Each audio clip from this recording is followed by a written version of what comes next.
একদিন dragon king ছোট্ট একটা বাচ্চা মেয়ের জীবন বাঁচানোর জন্য এবং পৃথিবীর খরা অনাবৃষ্টি দূর করার জন্য নিজের ড্রাগন আইস দিয়ে দিয়েছিল। এ কারণে তাকে 500 বছর ধরে জমিনেই থাকতে হয়েছিল। সে আর উঠতে পারেনি। সেই মণি ড্রাগনদের জন্য এতটা গুরুত্বপূর্ণ ছিল যে সে আর সমুদ্রে যেতে পারেনি। তার জন্য বাড়িতে ফেরার রাস্তা বন্ধ হয়ে গিয়েছিল।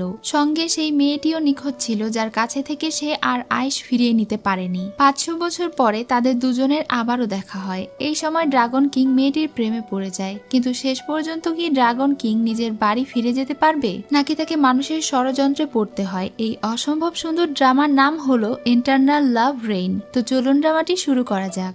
অনেকদিন আগের কথা। তখনকার সময় যদি কেউ ড্রাগনের শরীর স্পর্শ করে তাহলে সে রাগান্বিত হয়ে যেত। যদি সে তার আইস হারিয়ে ফেলে তাহলে সমুদ্রের ভেতরে অথবা বাহিরে বন্দী হয়ে যায়। 10,000 বছর আগে সমুদ্রের ড্রাগন তার প্রেমিককে কথা দিয়েছিল পৃথিবীতে বৃষ্টি বর্ষণ করার এবং খরা দূর করার।